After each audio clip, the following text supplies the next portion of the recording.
Te receber, Júnior Lopes. Oi, boa tarde, prazer é meu aí, um abraço para você, para todos os teus ouvintes.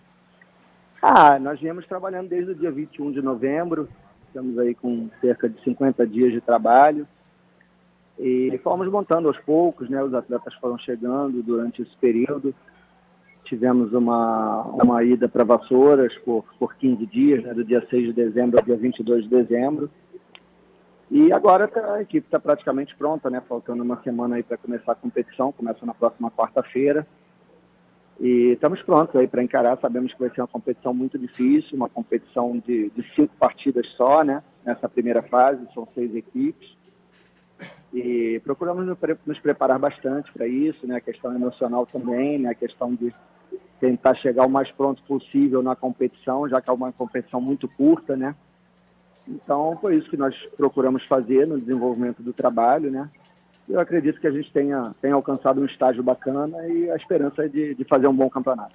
E até por ser uma competição muito curta nesse primeiro momento do Campeonato Carioca, nessa seletiva, você acredita que existe ou vai existir algum diferencial para as equipes nesse momento? Talvez, eu não sei, o preparo físico, ou seria mesmo a questão técnica, tática, ou as três coisas juntas? Qual seria realmente o diferencial para nesse primeiro momento a equipe conseguir a vaga para outra parte, para outra fase do Campeonato Carioca, Júnior Lopes?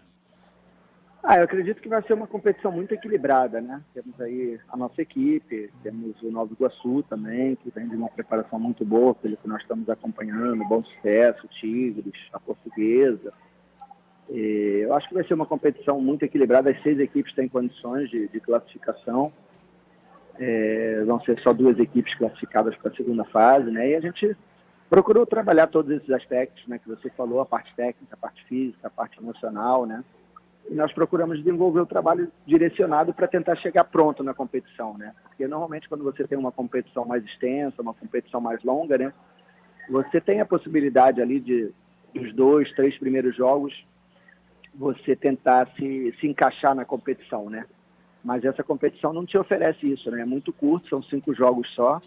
Então nós procuramos fazer vários amistosos, vários jogos treinos, né? Hoje mesmo fizemos o último praticamente e tentando deixar todo o grupo também em condições de jogar, né? Porque vai ser uma competição desgastante. Ela começa na quarta-feira, dia 11, e termina já no dia 24, né? Quer dizer, em menos de 2 semanas você vai fazer 5 jogos. É jogo quarta, sábado e terça. Então a gente vai ter que usar o elenco inteiro. Procuramos não ter um elenco muito inchado, né? Um elenco mais curto, mas com todos prontos para jogar, né? É isso que a gente procurou fazer, né? Ontem mesmo fizemos um jogo treino, hoje fizemos um outro, né? Usamos 2 equipes diferentes, né? Procurando rodar todo o plantel. E nosso grupo está praticamente pronto, está praticamente definido, né? E a gente acredita que possa fazer uma boa campanha. Agora, Júnior Lopes, o que é o futebol, né? Só o futebol consegue trazer esse tipo de situação, né? Logo na estreia do Campeonato Carioca, nessa seletiva, no dia 11 de janeiro, eu disse no início que a Cabo Friense enfrenta o Tigres no estádio Los Lários, você vai enfrentar um iniciante na carreira, o Felipe. O Felipe é o técnico do Tigres, só para o torcedor, ouvinte da Super Rádio Brasil ter uma ideia. O Felipe que você viu crescer, seu pai viu crescer. Me fala um pouco desse duelo propriamente com o Felipe e qual é o teu posicionamento, o que você tem para falar do Felipe nesse início de carreira, o Júnior Lopes? Eu fico muito feliz, né? O Felipe é uma pessoa que eu gosto muito, é uma pessoa que eu tenho um carinho muito especial, né? Vi ele começar ali na base, né? Como você falou, realmente, assim, posso dizer que tive uma pequena participação no começo de carreira dele, né? Eu era auxiliar técnico de juniores do Botafogo na época e acabei jogando um jogo contra o Felipe, né? Eu no Botafogo, ele no Vasco. E ele fez uma partida muito boa, né, na época, nos juniores, e me chamou a atenção, né? Na época, o titular da posição era o Bill, nos juniores do Vasco, né? Verdade. E o Felipe era reserva e ninguém conhecia o Felipe. Eu me lembro bem que eu estava no banco de reservas ali no Maracanã. Foi o meu primeiro jogo no Maracanã trabalhando, né? Eu era auxiliar técnico dos juniores do Botafogo. Eu comecei no Botafogo em 1996. Sim.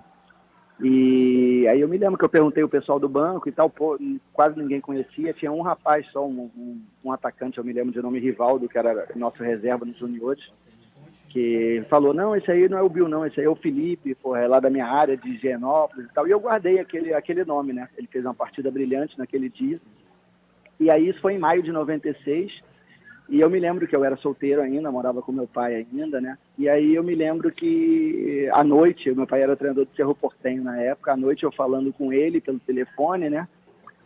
Aquela coisa de, pô, como é que foi teu primeiro jogo no Maracanã e tal, e tal. Aquela empolgação que a gente tem com o Maracanã, né? Eu fui criado ali praticamente. E eu falei pra ele, pô, rapaz, hoje teve um lateral esquerdo que me chamou a atenção aqui nos juniores, o nome dele é Felipe e tal, ele é reserva, o titular é o Bill, até que o Bill já tinha jogado em cima, no profissional eu já conhecia. Né? Aí guardei aquele nome. E 6 meses depois o meu pai veio trabalhar no Vasco, em outubro de 96, né? E o titular do Vasco era o Cássio, o lateral esquerdo do Cássio, Sim, né? Que era o Cássio. Um belo jogador e na época estava numa fase muito boa. Verdade. E a estreia do meu pai foi contra um time da Colômbia na Copa Sul-Americana, numa terça-feira. E aí o Cássio, no finzinho do jogo, o Vasco estava ganhando 2-1, o Cássio, 42, 43 do segundo tempo, foi dar um pique e sentiu o posterior da coxa. E aí o Cássio foi diagnosticado, que ia ficar 3 a 4 semanas fora, né? E isso foi na terça, e no domingo tinha um Vasco e Botafogo também, né, pelo Campeonato Brasileiro. E aí eu era solteiro ainda, eu me lembro que na quarta-feira meu pai comentou comigo assim, em casa, né, à noite. Ele tinha feito um coletivo, né, entre os reservas dele, né, que os titulares tinham jogado na véspera, e o time de juniores, justamente para ver quem que ele ia botar no lugar do Cássio, né? E o reserva do Cássio era o Vitor, um lateral esquerdo que tinha vindo do América Mineiro, e o titular dos juniores era o Bill. E aí ele comentou comigo na quarta-feira à noite, né, ele falou, e eu nem me lembrava mais daquela situação, né, do Felipe, 6 meses antes, e aí ele comentou comigo, pô, eu fiz o coletivo hoje para ver quem que eu boto no lugar do Cássio, mas nenhum dos dois me agradou, nem o Vitor, que é o reserva, e nem o Bill, que é o titular dos juniores. Aí eu falei pra ele, né, naquele dia, naquela quarta-feira, eu falei pra ele, pô, rapaz, o senhor lembra 6 meses atrás, quando o senhor estava no Cerro Porteño, que, pô, eu vi um lateral esquerdo lá no Vasco, no nome Felipe, que era reserva nos juniores e tal. E aí ele falou, isso era na quarta já, ele jogava domingo contra o Botafogo, né? E Sim. aí ele falou, vou procurar saber dele lá amanhã. Aí na quinta ele chegou lá no clube e tal, conversou, aí na quinta noite ele falou, eu procurei saber lá do Felipe, e, pô, o pessoal do profissional nem conhecia ele, eu me lembro que o auxiliar era o Alcir, né, grande Alcir Portela, falecido. Sim. E o tal Felipe, né, Júnior Lopes? Que é o tal Felipe, né? O tal Felipe, né? E aí eu me lembro que ele falou, pô, o Alcir não conhece, não sabe quem é e tal. E aí eu falei, não, dá uma olhada nele e tal. E aí isso na quinta ele perguntou lá pelo Felipe e tal, ninguém conhecia, mandou chamar o pessoal dos juniores. Aí os caras, pessoal de direção, de amador, sempre tem essa coisa, né? Era o doutor Darcy Peixoto, eu me lembro que também é falecido, também é uma ótima pessoa. Aí ele falou, o doutor Darcy Peixoto ficou até meio chateado com meu pai. Falou, não, a vez é do Bill, é o Bill que tem que ser, é o Bill que tem que subir e tal e tal. Aí o meu pai falou, não, mas eu quero dar uma olhada nesse menino, manda ele vir treinar comigo amanhã. Aí isso já era sexta-feira, né? Sexta-feira. Já era antivéspera do jogo. Antivéspera. Falou na quinta-noite isso para o Felipe se apresentar na sexta, no profissional. Aí, naquele dia, naquela sexta-feira, meu pai fez 2 tempos de 30 coletivo, né? Pronto para o jogo de domingo. Aí no primeiro tempo do coletivo ele botou o Vitor, que era o reserva do Cássio, né? Na lateral esquerda titular, e botou o Felipe no time reserva, não botou o Bill, né? Botou o Felipe no time reserva e tal. Aí o Felipe, na primeira parte do treino, já acabou com o treino, destruiu o treino, né? Foi bem pra caramba. Aí na segunda parte do coletivo, meu pai já passou ele pro time titular. E saiu o Vitor. E aí, porra, ele destruiu com o treino, foi o melhor em campo e tal. E aí já botou ele de cara contra o Botafogo no domingo, nunca mais saiu do time, né? Olha e aí, foi isso que aconteceu naquela época. Então eu tenho um carinho muito grande por ele, né? Acredito muito nele, eu acho que sempre foi um cara muito inteligente, um cara que tem tudo para vencer aí nessa profissão, né?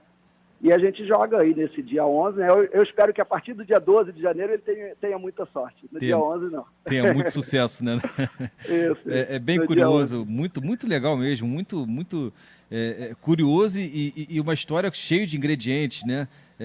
Essa relação que você tem, o teu pai tem, o Antônio Lopes, hoje trabalha no Botafogo, tem com o Felipe. Muito legal mesmo. Júnior... me diz uma coisa, você recentemente, eu disse aqui na minha introdução, você já trabalhou em grandes equipes do futebol brasileiro, no próprio Vasco, Botafogo, você trabalhou no elenco profissional do Flamengo, você foi auxiliar técnico do Vanderlei Luxemburgo. Até que ponto essa experiência que você adquiriu ao longo da carreira, mesmo na condição de auxiliar técnico, você pode colocar em prática nesse momento que você também quer aparecer na vitrine do futebol brasileiro, Júnior Lopes? Bastante, né? Eu já estou trabalhando no futebol há 20 anos, né? Como eu te falei, o Botafogo foi a minha primeira equipe em 1996, então já trabalhei com vários treinadores, Sim, né? Trabalhei, se eu não me engano, com 12, 13 treinadores, né? O Vanderlei e o Antônio Lopes foram os que eu mais trabalhei cerca de 4 anos com cada um. Mas trabalhei com outros vários também, Cuca, Márcio Araújo, Dé, Paulo Campos, vários outros, né? E aprendi um pouquinho com cada um, né? A gente sempre pega um pouco de cada um. E já estou há algum tempo aí como treinador também, né? Como treinador já dirigi o CSA, o Irati, Tombense, Tupi de Juiz de Fora, Bangu, Olaria, Duque de Caxias, Macaé. Eu já estou com uma rodagem bem interessante, né? E a gente vai pegando aos pouquinhos, né? Eu acho que, apesar de ter 20 anos de trabalho, eu sou um cara novo também, estou com 43 anos, né? Sim. E a gente vai sempre evoluindo, tentando... Eu acho que o Brasil vive um momento novo, né? Esse momento pós-Copa do Mundo de 2014, houve uma transformação muito grande, principalmente nas ideias, né? Eu acho que aquele 7-1 que o Brasil tomou acabou causando realmente um profundo despertar assim, no futebol, né? Um profundo acordar mesmo, né? Para a gente ver uma nova realidade, né? Então eu acho que é muito importante. Hoje em dia já se vê o futebol de outra forma, né? Eu acredito que os jovens têm tido uma oportunidade muito maior, né? Eu acho que isso é importante. Haja visto aí o Jair Ventura, o Zé Ricardo, né? Caras que se destacaram, né? Exatamente. Mas também eu nunca descarto também a experiência dos mais velhos, né? Eu acho que os caras mais rodados, também os treinadores mais rodados, né? Também podem dar a sua contribuição. Eu acho que o segredo é realmente a mescla, né? Eu acredito também em pessoas mais experientes que possam ajudar esses mais jovens, talvez até numa outra função, né? No caso aí, como até no caso do Antônio Lopes, que é meu pai, está fazendo no Botafogo, que já vem fazendo um grande trabalho lá também, fez no Atlético Paranaense, né? Eu acho que não pode também você prescindir de uma experiência de um Antônio Lopes, de um Vanderlei Luxemburgo, de um Muricy Ramalho, de um Luiz Felipe Scolari, de um Parreira, né? Eu acho que é muito interessante essa mescla, né? Como tem sido feito no Botafogo também. Sim, é uma troca, né? Eu acho que é muito importante. Eu acho que os jovens são muito importantes, como eu, né? Que sou novo. Mas eu acho que também a gente tem que procurar conhecimentos novos, mas também sempre ter ao lado a experiência dos mais velhos. É verdade. Para fechar mesmo, quem é o melhor técnico do Brasil, na tua opinião? Hoje? Cara, tem muitos treinadores de qualidade, né? Eu gosto muito do Dorival Júnior, é um cara que eu gosto muito, o Cuca fez um grande trabalho, como eu te falei, jovens aí como o Zé Ricardo, como o Jair, né? Mas eu acho que o Tite está num momento muito bom, né? Eu acho que vem fazendo aí um belo trabalho na seleção brasileira, né? Então eu acho que tem grandes treinadores no Brasil, mas se tivesse que indicar um só, no momento é o Tite mesmo. Eu acho que o cargo da seleção está muito bem entregue a ele. É verdade. Júnior Lopes, muito obrigado. Foi um prazer mais uma vez bater um papo com você ao vivo aqui na Super Rádio Brasil. Sucesso na tua carreira, que eu sei que não é fácil ser técnico de futebol no Brasil, e muita sorte para Cabo Friense nesse início de Campeonato Carioca, viu? Tá bom, muito obrigado. Prazer falar com vocês aí. Grande abraço. Valeu. A presença do Júnior Lopes, técnico